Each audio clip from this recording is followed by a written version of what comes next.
अधिवक्ता अधिवक्ता वो होता है जो देश के कई कानूनों को लेता है और कई ऐसी समस्याएं होती हैं जिनका वो समाधान करता है, लोगों के केस लड़ता है और उन्हें न्याय भी दिलाता है।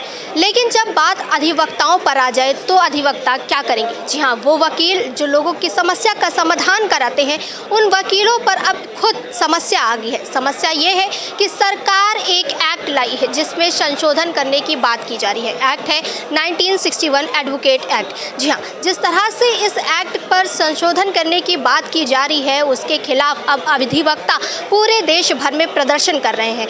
तो इस एक्ट में क्या कुछ है, क्यों आखिर प्रदर्शन हो रहा है, क्या समस्याएं हैं एडवोकेट की? जी हाँ, अधिवक्ताओं की क्या समस्याएं हैं ये एक एडवोकेट ही बता सकता है कि आखिर इस संशोधन से उन्हें क्या दिक्कतें हो रही हैं, वो सरकार से क्या मांग कर रहे हैं। तो इसके बारे में अच्छे से आपको जानकारी खुद एक एडवोकेट ही दे सकता है। जी हाँ, नमस्कार, मैं हूं तान्या कसौदन। स्वागत है आपका ग्राउंड जीरो भारत में। आज मैं मौजूद हूं उत्तर प्रदेश की राजधानी लखनऊ में और हमारे साथ यहाँ पर कुछ एडवोकेट हैं जो एडवोकेट आज अपनी खुद की बात रखेंगे कि आखिर वो सरकार के किस मांगों को लेकर के वो विरोध प्रदर्शन कर रहे हैं, क्योंकि देखा जा रहा है कि देश भर में इस समय अधिवक्ता प्रदर्शन कर रहे हैं और सरकार के खिलाफ हैं। तो चलिए हम बात करते हैं। हमारे साथ प्रतीक पांडे जी मौजूद हैं जो खुद एक एडवोकेट है। तो चलिए इनसे हम बात करते हैं और जानते हैं कि आखिर इनकी क्या समस्या है। सर, सबसे पहले मैं आपसे ये जानना चाहूँगी कि आखिर आप लोगों की समस्या क्या है, आप किन मांगों को लेकर के आज पूरे देश भर में धरना प्रदर्शन कर रहे हैं?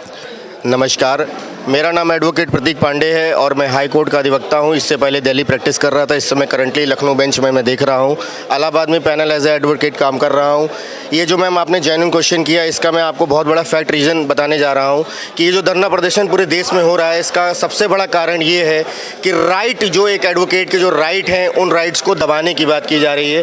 क्योंकि इससे पहले जो है हमारे एडवोकेट एक्ट में कई सारे ऐसे रूल्स गाइडेंस जो भी थी, एडवोकेट अपना फॉलो कर रहा था, उसको कोई दिक्कत नहीं थी, रोज़मर्रा ज़िंदगी में जी रहा था, कमा रहा था, खा रहा था। क्योंकि अनटिल अनलेस एक वही पर्सनालिटी है, एटोनॉमिक बॉडी है जो लोगों को रिप्रेजेंट करती है सोसाइटी के सामने अगर कोई भी इश्यू हो जाए। देखिए, आप भी जानते हैं पूरे देश में चाहे प्रधानमंत्री हो, चाहे कोई भी हो, बड़े से बड़ा पदाधिकारी हो, चाहे कोई भी आप कह दें IPS ऑफिसर हो, सबके केसेस एडवोकेट देखता है। और एक एडवोकेट ही ऐसी पर्सनालिटी है जो बाल में खाल निकालने का सामर्थ्य रखता है। क्यों? क्योंकि वो एक पढ़ाई के साथ साथ लॉ की गहराई तक सेक्शंस को अध्ययन करता है, राइट्स एंड ड्यूटीज़ को समझता है। तो इन सारी चीज़ों को समझने के बाद 10 साल, 15 साल, 20 साल मेहनत करने के बाद वो रिप्रेजेंट करता है केस को कोर्ट में अच्छी तरीके से। जब कहा जाता है कि हाँ भाई ये वकील साहब बहुत अच्छे हैं। अब देखिए, अब इन्हीं अधिवक्ताओं की अगर आवाज़ को दबा दिया जाएगा तो देश कैसे आगे बढ़ेगा? देश को आज़ाद कराने वाले 70% वकील थे। आप भी ये चीज़ जानते हैं। मैं कितने लोगों का नाम गिना दूं? बाबा साहब भीमराव अम्बेडकर के आज बहुत लोग नाम कर रहे हैं, ट्रेंडिंग में है। आज देखिए, सरकार एक बार यही 400 पार की बात कर रही थी। मैंने स्वयं, क्योंकि मैं भाजपा का कार्यकर्ता भी हूं और आज भी हूं और आगे का पता नहीं, देखेंगे।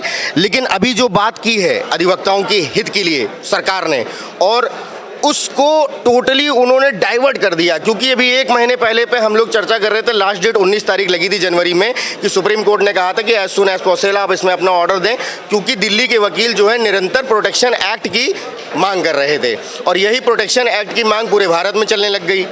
अब जो एडवोकेट एक्ट 1961 बना हुआ है, उसमें जो अधिकार दिए गए थे, उन सारे अधिकारों को ख़त्म करने की बात की गई। सेक्शन 35, 2, 4, 6, 14, 18, ना जाने ऐसे कितने सारे सेक्शंस हैं जिसमें अमेंडमेंट की बात कर दी गई। यानी वकील धरना प्रदर्शन नहीं कर सकता, अपनी बात को रख नहीं सकता। मतलब वकील अनटिल अनलेस आज 2017, 18, 19 में सुप्रीम कोर्ट ने जजमेंट दी है, SSC ऑनलाइन पे पड़ी हुई, आप चेक कर लेना। साफ साफ उसमें लिखा हुआ था कि CBI is a parrot of government. CBI is a parrot of government. मतलब CBI तोता हो सकती है, वकील तोता नहीं हो सकता भाई साहब।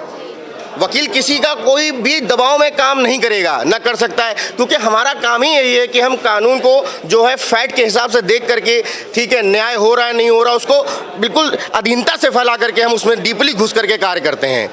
ठीक है, अभी बहुत सारी ऐसी चीज़ें हैं। There are so many things, so many peoples, intellectual noble personality who did for the society, who die for the society, who die for the nation, freedom fighter. 70% advocates are given their hard effort, blood, time to increase the value of the our nation.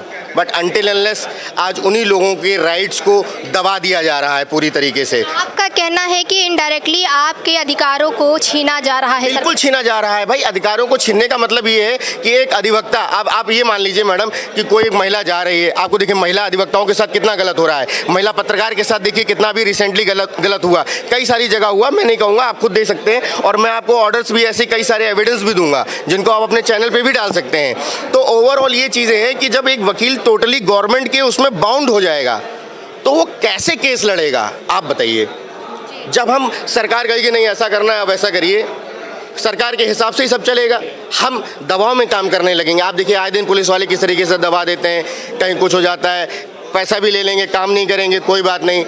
बहुत से लोग हर तरीके जैसे नहीं हो, पांचों गोली बराबर नहीं हो सकती, वैसे हर पुलिस वाला बराबर नहीं, हर तरीके का वकील भी बराबर नहीं हो सकता। कोई तहसील में काम कर रहा है, कोई सिविल में काम कर रहा है, कोई हाई कोर्ट में काम कर रहा है, कोई सुप्रीम कोर्ट में काम कर रहा है, तो सब अपने अपने नॉलेज और स्तर के हिसाब से काम कर रहा है मैडम। जो आप देखिए हर एक व्यक्ति अपने अपने क्षेत्र में जब काम कर रहा है और वो अपने ही क्षेत्र में अगर बाउंड फील करने लगेगा तो वो क्या फ्रीली काम कर पाएगा, या वो किसी भी क्लाइंट को जो उसके जस्टिस के लिए लड़ रहा है तो क्या वो उसके लिए अच्छे से जस्टिस के लिए लड़ पाएगा। ये सारी चीज़ें हैं मैम। आप ये समस्याएं बता रहे हैं, आप हमें क्या ये बताएंगे कि 1961 जो एक्ट है वो क्या है, क्योंकि बहुत से लोगों को शायद इस एक्ट के बारे में मैं बता रहा हूँ 1961 एडवोकेट जो एक्ट है उसमें जो राइट्स एंड ड्यूटी की बात की गई है कि एक वकील के पास क्या राइट है कि वो अपने इंटीमेशन लेटर भी दे सकता है, अधिकारी को भी बस बुला सकता है कि उसको फ्रीली रिप्रेजेंट कर सकता है, और समय पड़ने पर तो हड़ताल भी कर सकता है। ठीक है, अब जो ये अमेंडमेंट बिल 2025 की जो बात की जा रही है, इसमें इन सारी चीज़ों को ख़त्म करने की बात की जा रही है। मेन मुद्दा बस शॉर्ट में मैम यही है, इसी की लड़ाई पूरे देश में, दिल्ली में हर जगह निरंतर चल रही है। वकील धरना प्रदर्शन कर रहे हैं, कोर्ट बंद कर दे रहे हैं, इसीलिए क्योंकि कोर्ट प्रेमाइसेस वकील का है। आप बात समझिए, हाई कोर्ट ने भी रिसेंटली कहा था, इलाहाबाद हाई कोर्ट ने, कि advocate is a court officer.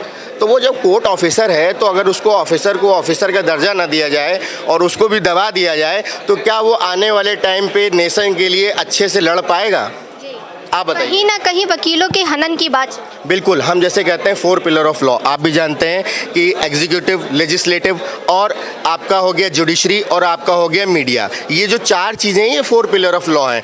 अगर हम इन 4 पिलर में से किसी एक को भी दबा दें, हम अपनी बात नहीं कर रहे हैं, आप मीडिया को दबा दीजिए कि मीडिया बाउंड हो गई, अब मीडिया जो सरकार चाहे वही कहेगी, तो फिर क्या एग्जैक्ट एक्यूरेट फैक्ट जनता तक पहुंच पाएंगे, आप बताइए। नहीं पहुंच पाएंगे। आप जानते हैं आज के टाइम पे सबसे बड़ा जो स्कैम चल रहा है वो सोशल मीडिया स्कैम है। आप जाने क्यों मैं बता रहा हूं? मान लीजिए कुछ अच्छे चैनल हैं, जैसे आपका चैनल हो गया, और भी चैनल हैं जो सत्यता लोगों तक पहुंचा रहे हैं, और कुछ ऐसे चैनल हैं जो मैंने अभी बात की ना, पपेट ऑफ गवर्नमेंट बने हुए हैं। आपने 50 लाख 1 करोड़ दे दिया, बस पूरे दिन आप ही के पीछे चलते रहेंगे और नारे भी चलते रहेंगे, सब चलते रहेंगे। अच्छी बात है, वो एक चुनाव प्रचार है, वो एक अलग चीज़ है। लेकिन जो प्रॉपर सर्विस में, जो प्रॉपर डायनेमिक सोसाइटी में काम कर रहा है बंदा, और वो बंदा सेल्फ एम्प्लॉयड है, भाई इंडिविजुअल बॉडी है ना एडवोकेट, कोई सरकार हमको पैसा तो दे नहीं रही है, सरकार हमको ना कोई मेडिकल फैसिलिटी दे रही है, कोई भी चीज़ की चीज़ें हमको तो ऐसे नहीं है कि भाई वकील मर जाएगा तो उसको 10 लाख रुपए दे दो। भाई आप बात समझिए कि वकील को नौकरी नहीं है, वह काम नहीं कर पा रहा है तो उसको हम वेतन देंगे, कोरोना आ गया तो वकीलों को पैसा मिलना चाहिए, ऐसे किसी प्रकार की आपने सुना? कुछ नहीं। वकील बेचारे सिंपली बस इतना सरकार से चाह रहे थे कि आप एडवोकेट प्रोटेक्शन एक्ट ला दीजिए जिसमें हम अपनी बात को अच्छे से रख सकें। अगर हमारे साथ, जैसे हम आपको क्लाइंट को लेके गए, हम अपने बात थाने में रखी, ठीक है, अब वो थानेदार ने क्या किया कि विपक्षीगढ़ भैया वो विधायक जी के जानने वाले हैं और उनकी सरकार है, तो विधायक जी ने कहा ठीक है भैया 1 लाख रुपए वहाँ चल गया और उन्होंने ले लिया। अब इस कंप्लेनेंट की बात सुनी नहीं जाएगी। इस मांग को लेकर के आपकी नेक्स्ट तैयारी क्या है? नेक्स्ट तैयारी ये है कि सरकार को जो है इस मांग को पूरी तरह सुनना पड़ेगा, झुकना पड़ेगा और इस बिल को वापस लेना पड़ेगा, क्योंकि ये बिल जो है पूरा निराधार है, अनकॉन्स्टिट्यूशनल है, इसकी कोई वैलिडिटी नहीं है। क्योंकि जब व्यक्ति, जो ऑटोनॉमी बॉडी है, जो पर्सनैलिटी है, जो एडवोकेट है, वो जब खुद बाउंड फील करने लगेगा कि यार हम तो बंध गए हैं, जब वो खुद में ही टूट जाएगा तो वो कैसे किसी का केस लड़ पाएगा। आप बात समझिए। तो इस तरीके की बाउंड जो सरकार चाह रही है वो नहीं कर पाएगी कोई भी वकील। चाहे देखिए दिल्ली में 9 डिस्ट्रिक्ट कोर्ट है, 9 की डिस्ट्रिक्ट कोर्टों में कुरकुरुमा, 30,000, साकेत, रोहिणी, मैंने खुद वहाँ प्रैक्टिस किया है। मेरा वहाँ बहुत अच्छा पैनल है, अच्छे मेरे फ्रेंड सर्किल हैं, सब लोग निरंतर रात दिन इसी के पीछे लगे हुए हैं। और वो ये भी कह रहे हैं कि हाँ, मेरी फ़ोन पे बात हुई तो मैं आपको, आप चाहे मैं रिकॉर्ड भी दे सकता हूँ, तो वो कह रहे हैं कि भाई अगर ये नहीं सुनवाई करेंगे तो हम प्रेसिडेंट के घर जाएंगे, प्रधानमंत्री के घर जाएंगे। भाई साहब, आपने 400 पार की जब बात की थी, मैं बहुत बड़ी बात कहने जा रहा हूं और आप इस बात को समझिएगा कि 400 पार की बात की थी और आपने कहा था कि हम संविधान बदल देंगे। सरकार, जनता ने आपको 290 ला के बैठा दिया। फिर आपने क्या किया कि संविधान को अपने सर पे रख के चलना पड़ा। बात समझिए। यस, प्रभाव देखने को मिलेगा, क्योंकि जस्टिस और राइट की जब बात आ जाएगी, वायलेशन की बात आ जाएगी, डिफेमेशन ऑफ राइट की बात आ जाएगी, ड्यूटीज़ की बात आ जाएगी, हनन की बात आ जाएगी, तो वहाँ अधिवक्ता फिर आओ और ताओ नहीं देखेगा, वो सीधा आगे बढ़ेगा, फाइट करेगा। क्योंकि हम तो जस्टिस के लिए लड़ते हैं ना। जब हम जनता के लिए लड़ रहे हैं, हम अपने नहीं लड़ पाएंगे तो जनता के लिए कैसे लड़ेंगे? आप बताइए, आप बताइए मैडम, कैसे लड़ेंगे? कोई ऑप्शन कोई बता दे। आप उमेश जी हैं, 25-26 साल से प्रैक्टिस कर रहे हैं, इतने सीधे आदमी हैं कि अगर मान लीजिए कि कोई अगर ज़रा सा दबाव भी बना दे तो उससे लड़ेंगे नहीं, चुपचाप एप्लीकेशन लिख के कलम से काम चलाएंगे। अब सरकार कहते नहीं, जाओ इन अधिवक्ताओं के खिलाफ एक्शन लिया जाए, कंप्लेंट कर दो। नए अमेंडमेंट बिल में का हो रहा है कि अगर अधिवक्ता ऐसा कर रहा है, दबाव बना रहा है या नहीं भी बना रहा है, आपको झूठे ही उसके खिलाफ कंप्लेंट करनी, आपने कर दी तो उस पर एक्शन हो जाएगा। अच्छा, तो ये बताइए कि ये एक्ट अगर लागू हो गया, संशोधन हो गया, तो इससे आप लोगों का क्या क्या नुकसान होगा? जरा हमारी जनता को पॉइंट। पीढ़ी है, आने वाली जो पीढ़ी है, देखिए उस पर बहुत ज़्यादा इफेक्ट पड़ जाएगा। वो बाउंड फील करेगी, अच्छे से काम नहीं कर पाएगी, क्योंकि चीज़ें बदल जाएंगी। और जो 5 साल में रिन्यूअल हो गया, अलग अलग कोर्ट, फॉरेन कोर्ट्स के एडवोकेट जो हैं, जो फर्म्स हैं, कॉर्पोरेट फर्म्स हैं, वो सारे यहाँ पर आकर के काम करने लगेंगे। तो जो नई पीढ़ी आ रही, जो बेचारा गांव से आ रहा है, छोटी मोटी यूनिवर्सिटी से पढ़ के आ रहा है, कैसे भी आ रहा है, कुल मिला के वो यहाँ, उसका एक सपना होता है हर इंसान का कि यार हम लखनऊ जा करके हाई कोर्ट में प्रैक्टिस करेंगे, सिविल में प्रैक्टिस करेंगे, कहीं भी वो अपने क्षेत्र में जाएगा। और वो अपॉर्चुनिटी बाउंड हो जाएगी। क्यों? क्योंकि बड़े बड़े वेंचर्स फर्म है, मान लीजिए आज सरकार है तो अडानी और ऐसे कई सारे नाम मैं ले रहा हूँ, कॉर्पोरेट वेंचर्स काम कर रहे हैं, तो वही सारी कॉर्पोरेट वेंचर्स फर्म्स यहाँ इंडिया में एज एन काम करने लगेंगी, उनको राइट्स मिल जाएगा, तो फिर हमारी वैल्यू क्या रह जाएगी? अभी आप लोग कितना धरना प्रदर्शन करने वाले हैं? क्या नेक्स्ट कुछ होने वाला है? जी बिल्कुल, बहुत कुछ होने वाला है। देखिए, अगर सूत्रों के आधार पर हम आपको बताएं कि जो दिल्ली की रणनीति है और जो लखनऊ की रणनीति है, कि आज जो है हम लोगों ने थोड़ा बहुत रनिंग किया है लेकिन एडवर्स चला है। आगे भी 26 के बाद जो है, जैसे ही शिवरात्रि होगी तो 26 के बाद फिर एक बड़ा धरना प्रदर्शन होगा, जो कि करकोडूमा कोर्ट और दिल्ली कोर्ट और यहाँ अवध बार एसोसिएशन और अन्य बार जो हैं वो इसमें निरंतर प्रयासरत लगे हुए हैं। और हाई कोर्ट में भी धरना प्रदर्शन चल रहा है, कई सारे अधिवक्ता भाई लोग उसमें निरंतर 2-3 दिन हो गए चल रहा है, ये आगे भी चलेगा। शिवरात्रि निकलने के बाद यही चीज़ और बढ़ जाएगी, जब तक सरकार इस चीज़ को सुनेगी नहीं, समझेगी नहीं। देखिए मेरे फ़ोन पे ऑर्डर है, मैं आपको ऑर्डर भी आप चाहें तो जूम करके दिखा सकते हैं। मैं अपने कैमरामैन से कहूँगी। हाँ बिल्कुल, मैं आपको दिखा दे रहा हूँ मैम, 1 मिनट। ये सुप्रीम कोर्ट के हमारे फ्रेंड हैं आदित्य विक्रम प्रताप सिंह। मैंने जैसे ही इनसे बात की तो इन्होंने मुझे ऑर्डर तुरंत भेजा, वो ऑर्डर सर्कुलेट भी नहीं हुआ था। ये देखिए, ये देखिए आप, ये लिखित दिखा रहे हैं, ये लिखित आप देख सकते हैं कि कैसे यहाँ पर मैं स्क्रीन पर जूम कर रही हूँ। ये ऑर्डर जो है देखिए, देव कुमार सिंह जी और ministry of law justice, supreme court of India, ministry of corporate affairs, इन दोनों ने जॉइंट वेंचर में ये निकाला है। और Shri Manan Kumar Mishra, chairman bar council of India, इन्होंने इस पर पूरी ये देखिए पैराग्राफ लिखा हुआ है कि ये कंसीडर्ड करेंगे और इस पर एक बार फिर से सुनवाई करेंगे, इस पर विचार करेंगे और तब जा कर के आगे एक्शन लेंगे। अब देखना ये है कि आगे क्या एक्शन लिया जा रहा है। मैम, तो क्या लगता है आपकी मांगों को सरकार सुनेगी? क्योंकि अभी लखनऊ में विधानसभा सत्र 60% फेवर में है, ये टेंटेटिव है, मतलब कह नहीं सकते, क्योंकि अभी सरकार, आपको पता ही है कि हमारे देश में बहुत बड़ा इस समय महाकुंभ जा रहा है, तो ज़्यादातर उसी में लोग बिजी हैं। और सेंट्रल गवर्नमेंट के तक ये मुद्दा हमने रखा है, लेकिन जहाँ तक मोदी जी का अभी कोई वैसा कह सकते हैं कि रुख समझ में नहीं आ रहा है, पॉजिटिव नहीं लग रहा है। सेंट्रल गवर्नमेंट का इस बिल को लेकर के अभी कुछ पॉजिटिव नहीं लग रहा है और हम चाहते हैं कि ये पॉजिटिव आए। अगर पॉजिटिव, क्योंकि अब तो सुप्रीम कोर्ट ने भी कह दिया है भाई जल्दी भाई इसका निपटारा करो। क्योंकि देखिए मेन चीज़ ये है कि आप किसी के लिए कोई बिल लेने के आपने बना दिया, आपने रातों रात उसको सोच लिया, कैसे क्या विचार कर लिया। बहुत से अधिवक्ता भाइयों ने क्या क्या बोला है मैं तो वो बोल भी नहीं सकता, लेकिन उन्होंने जो बोला है वो सही बोला है। भाई उनके पास राइट है बात को रखने का। वही चीज़ मैं भी रख रहा हूँ कि रात बेरात सोच करके कैसे भी कोई भी बिल बना दिया और जब देखे किसी को भी कैसे भी दबा दिया। इस प्रकार की रणनीति अब नहीं चलेगी, इसको बदलना होगा, क्योंकि ये डेमोक्रेटिक कंट्री है, यहाँ सबका राइट है और सबको बात रखने का राइट है। हम ऐसे नहीं रात में किसी को भी चुन लेते हैं। एक हमारा वोट बहुत महत्वपूर्ण होता है और इस चीज़ को आप अच्छे से समझ रही हैं और सरकार भी इस चीज़ को समझ रही है। सिंपल सी चीज़ है कि भाई हमने प्रोटेक्शन बिल मांगा था। अब देखिए इतनी ज़्यादा लड़ाई बढ़ चुकी है कि दिल्ली वालों ने साफ हाथ जोड़ लिए और कह दिया कि हमें उत्तर प्रदेश से मतलब नहीं है, आप हमारा दिल्ली का ही एडवोकेट प्रोटेक्शन एक्ट बिल बना दीजिए। तो लखनऊ वाले क्या करेंगे, उत्तर प्रदेश वाले क्या करेंगे, इलाहाबाद वाले क्या करेंगे? यही तो वो भी बोल रहे हैं कि भैया आप हमारा उत्तर प्रदेश का अलग बना दीजिए। जब आप ऐसा कर रहे हैं तो सबका अलग अलग बना दीजिए। 27 लाख वकील, आप चेक कर लेना BCCI की वेबसाइट पे, 27 लाख वकील, इससे ज़्यादा 50,000 लिस्ट हो गया होगा अभी रिसेंटली 1 साल के अंदर। और 27.5 लाख वकील पूरे भारत में है मैम, जिसमें 3,000 वकील सिर्फ AOR of supreme court of India है। और apart from that Delhi high court, ऐसी कारी कितनी सारी हाई कोर्ट हैं, सब जगह कितने सारे वकील, 1.5 लाख 2 लाख वकील हैं। यहाँ की सबसे बड़ी पुरानी ओल्डेस्ट बार जो है अवध बार है, उसके बाद लखनऊ बार में कितने सारे वकील हैं, सेंट्रल बार में कितने सारे वकील हैं। सभी लोग धरना प्रदर्शन करेंगे। जब सब काम ठप कर देंगे, कोर्ट में ताला लग जाएगा, क्या शासन प्रशासन देश की अर्थव्यवस्था नहीं हिलेगी?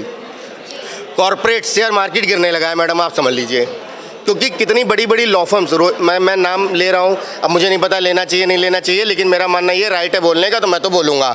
एक आखिरी सवाल, जैसे लोग DLF रॉबर्ट वाड्रा को जिन्होंने बनाया, 500 कंपनी के मालिक हैं, गूगल कर लीजिएगा, चेक कर लीजिएगा, ठीक है। उस टाइम पे कांग्रेस थी, आज भाजपा है। अगर आज आप देखेंगे तो अडानी और ऐसे कितने सारे लोग आज कहाँ से कहाँ पहुँच गए, अपनी जगह है। लेकिन जहाँ पर देश की बात आ जाएगी, यहाँ पर प्रोफेशनल्स की बात आ जाएगी, अगर वो इफेक्ट होने लगेंगे, क्योंकि वही देश को अनटिल अनलेस चीज़ों को वो भी मैनेज कर रहे हैं। खाली प्रधानमंत्री और CM और पुलिस प्रशासन ये सब मैनेज नहीं कर रहे हैं। एक डॉक्टर की भी उतनी ड्यूटी, एक पत्रकार की भी उतनी ड्यूटी, एक आम नागरिक की भी उतनी ड्यूटी है। We the people of citizen of India, क्या मतलब है फिर इन सब चीज़ों का? प्रीएम्बल का क्या मतलब है?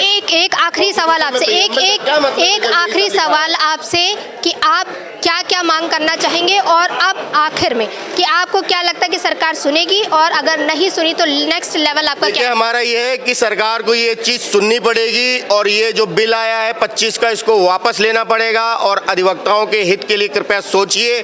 अगर आप नहीं सोचेंगे तो अधिवक्ता निरंतर प्रयासरत रहेंगे, धरना प्रदर्शन चलता रहेगा। हम काम नहीं करेंगे, काम होने भी नहीं देंगे, क्योंकि हम ही लोग जब काम मैनेज करने वाले हम ही दब जाएंगे तो आगे काम कैसे चल पाएगा? और इस चीज़ को आप समझिए। बस सेंट्रल गवर्नमेंट से मेरी यही विनम्र निवेदन है। और आगे मैम अगर आप और कुछ पूछना चाहें तो मैं बताऊंगा। बाकी अधिवक्ता शक्ति जिंदाबाद जिंदाबाद जिंदाबाद, अधिवक्ता शक्ति। ये देखिए शाम का भी टाइम हो रहा है और सारे हमारे जितने भी देखिए भी रिसेंटली गेट नंबर 4 और 5 पे भी धरना प्रदर्शन चलता रहा, सेंट्रल बार का और लखनऊ बार का। तो मैम मैं यही चाहता हूँ कि आपसे मेरी हम्बल रिक्वेस्ट है कि आप इस मुद्दे को ज़्यादा से ज़्यादा लोगों तक पहुँचाएँ। और यही फैक्ट है मैम, मैं आपको पर्सनली एविडेंस भी दे रहा हूँ, आप उसे मर्ज कर सकते हो, नोटिस को भी मर्ज कर सकते हो कि ये सारी चीज़ें चल रही हैं और इसको जल्द से जल्द गवर्नमेंट को सॉल्व करना होगा मैम। अगर ये सॉल्व नहीं होगा, आए दिन अधिवक्ताओं को धमकी आ रही है, जान से मार दिए जा रहे हैं। मेरे पास भी धमकियाँ 10-12 कॉल रिकॉर्डिंग भी हैं, इससे पहले भी धमकियाँ आई हैं। कौन धमकी दे रहा है आपको? कौन धमकी? मैं बता रहा हूँ, इससे पहले मेरे पास कई सारी धमकियाँ आई हैं, मैं नाम नहीं ले सकता क्योंकि फिर निरंतर और आने लगेंगी।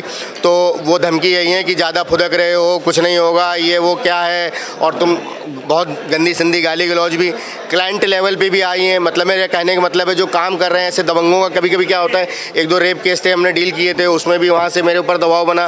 प्रॉपर्टी मैटर्स जो मतलब कुछ लोग भू माफिया जो कब्जा कर लेते हैं उसके अगेंस्ट भी हमने फाइट किया, तो एक बार और हमारे ऊपर ऐसा दबाव बना था, तो हमने इसके लिए एप्लीकेशन वगैरह भी लगाई थी। तो कभी उस पर क्या हुआ ना कि भाई हम तो अधिवक्ता हैं, तो वो पुलिस वाले कहेंगे अरे आप तो अधिवक्ता हैं, आपको क्या डर। अरे भैया हम अधिवक्ता तो कोर्ट में हैं, यहाँ से जाने के बाद तो हमारे पास बैंड लगाने का भी राइट नहीं है।